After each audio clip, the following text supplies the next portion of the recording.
There's a paper doing the rounds at the moment talking about a 25% reduction in all cause mortality for those people who have been COVID vaccinated in the age group of 18 to 59. It's a French study.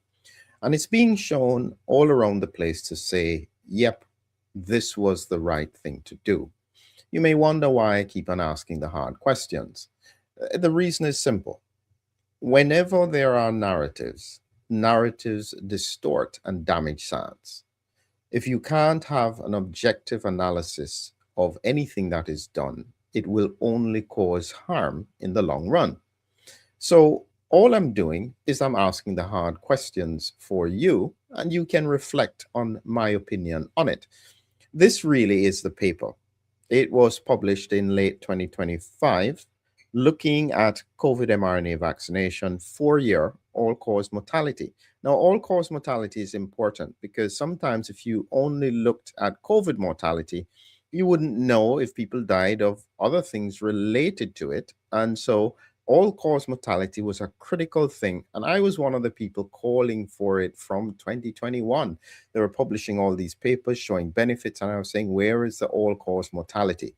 So it's good that they're doing it. It's important to note that this is not across the whole of France in terms of the population, 18 to 59 years old. And critically, what they found, in essence, the point that is being raised is this that I've highlighted: a 25% lower risk of all cause mortality in people who had been vaccinated. So that should be wonderful news.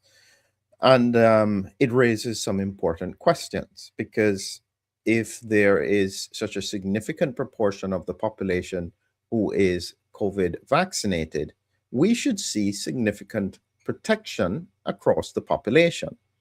That's just my logical thinking. So, what I've done is I've gone to our world in data and I've just done a general look at a few points, a few countries here that I think are relevant in terms of what I'm trying to. Uh, Three places that are showing at the top here: Singapore in blue. And Singapore had almost, I think, 90% vaccination rate. France had about 80%, and Bulgaria had 30%. Now, this is up to June of 2024. And the reason why I ended up looking at this was because somebody, Peter Tebby, thank you for sending me the email. I do actually read emails sometimes.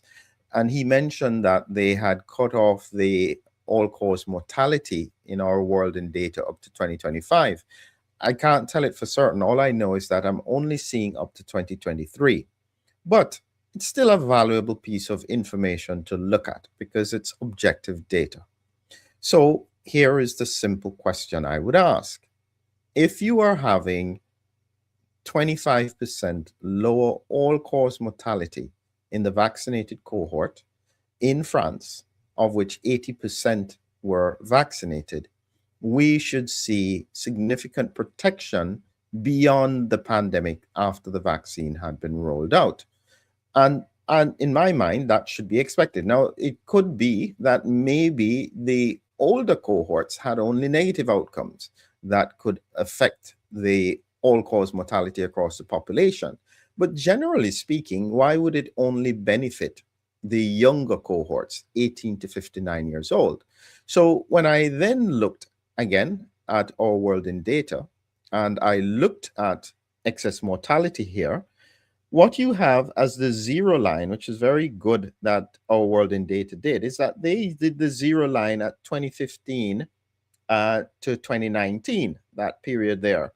And they were then comparing it. So they kept that baseline across the whole period of time. And what you can see is that this is France here. It remained above that baseline all the way to 2023. This is as far as it goes, December 31st, 2023. It raises actually another question. What happened to the data in 2024 and 2025? I know it takes a little time to put it all together, but goodness gracious, 2 years? Why wouldn't we be able to see that all-cause mortality compared to the 2015 to 2019 period? So the point is, from my simplistic point of view, if you have a population that's 80% vaccinated and with 25% protection against the unvaccinated, I would have expected it to be lower than 2015 to 2019, certainly by the end of 2023. It only dipped for a few times. Everything else remained above. Maybe this is something that was just unique to France, Well, then we asked myself the question, well, what happens if this was not France, but say Singapore? Singapore had like 90% vaccinated across the population, except for maybe children. Everybody was vaccinated. So, based on that, presuming that this benefit wasn't only a French benefit, it should go across the whole population and across the world. And so, therefore, I would expect that for Singapore, which is highly vaccinated with that 25% protection, we would then see a significant situation where the excess deaths were up in 2020, 2021. It should come down quite quickly and be below the 2015 to 2019 baseline. That would be my simple expectation. Well, maybe they imported a lot of really elderly sick people in, but that's not what the reality shows. This now shows, in effect, for Singapore here, this is way above that baseline, up to, at the peak here, 50% higher, and up to the end of 2023, it has remained elevated all through the period. I don't know. Maybe people in Singapore pretended to get the vaccine. Is that possible? Maybe that's why that happened. So, again, I ask a simple question. And again, these are things that anybody can go and look at. It's just in our world in data. And you can look at it, reflect on it. And this is why I'm saying that we need to ask better questions. And so, again, I used another comparison. As I had shown you before, I then asked about Bulgaria. For some reason, the Bulgarians didn't want to get vaccinated. They're only 30% vaccinated. And they did suffer in terms of mortality early in the pandemic. But based on the studies, we would expect that they should continue to be affected because they don't have that 25% protection that would have been given to them. What really would have been the situation for Bulgaria? I'm just finding it here now.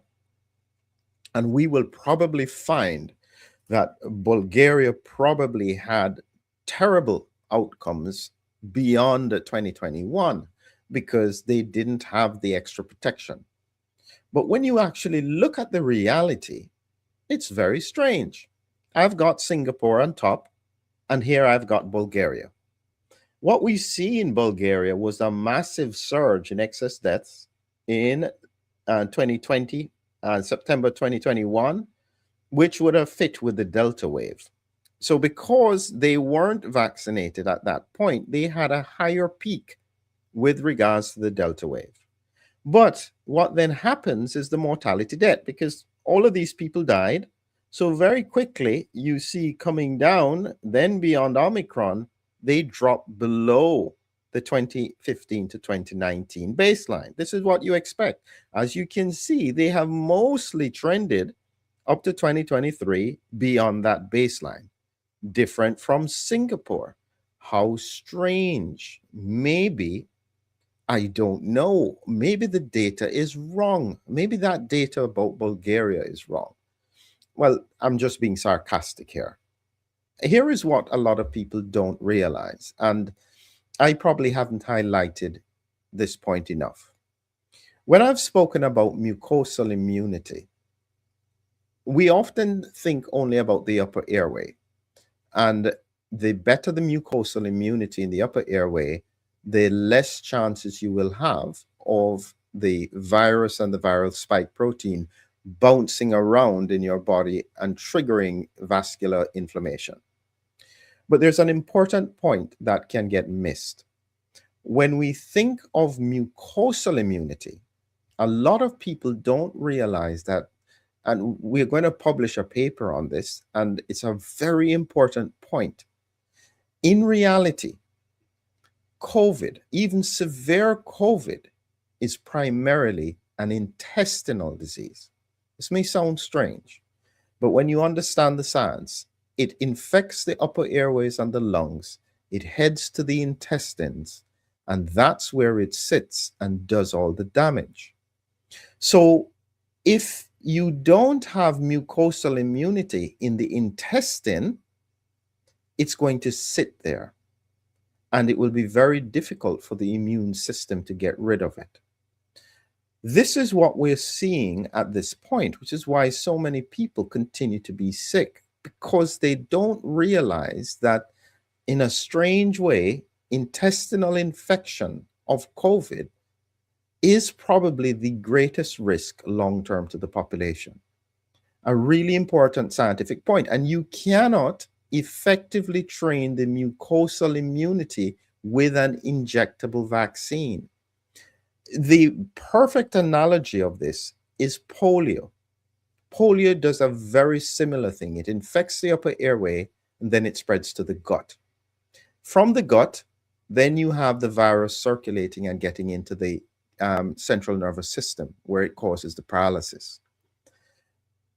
This is one of the reasons why the polio vaccine eventually, not in all places, but an oral polio vaccine was so critical, because you needed to train the upper airway mucosal immunity to reduce the chance of infection, as well as the intestinal mucosal immunity to protect against it. And this is part of the reason why the polio vaccine was so effective at blocking transmission. This was not the case with the COVID vaccine, because in effect, you needed training at the upper airway mucosal immunity as well as the intestinal lining mucosal immunity. Possibly, based on what I'm saying, this is why we have this divergence. Because fundamentally, even though the population was hardest hit by Bulgaria early in the pandemic, this population has been trained through natural immunity to have both upper airway and intestinal mucosal immunity. They seem as though long-term, they have had better outcomes. This is almost a perfect example of the race between the turtle and the rabbit. Sometimes slow and steady wins the race, not necessarily fast, safe, and effective. That's a play on words. But the point being that if we don't analyze this science carefully and we are unable to acknowledge where mistakes are made, and this is the fundamentals. I don't know why it's okay to make a mistake. It's not a problem because so many things are happening. But we are in a world where acknowledgement of mistakes seems to come with financial liability. And that may be partly the fault of the public, which is why politicians never seem to acknowledge mistakes. The scientific community will block it. Everybody hides away their mistakes. And it doesn't help progression in any form. We have to be able to look at the science, because what will keep on happening with regards to narratives like this, with 25% all-cause mortality protection, it doesn't help the public to understand what happened. And just as a point of humor, I think I'd highlighted this before, is that the protection was so great. I mean, it was such incredible protection if you got vaccinated, that it protected you from transport crashes, as you can see here. It was also slightly protective against falls, so this is incredible. Overall, for any of the things, it was overall protective.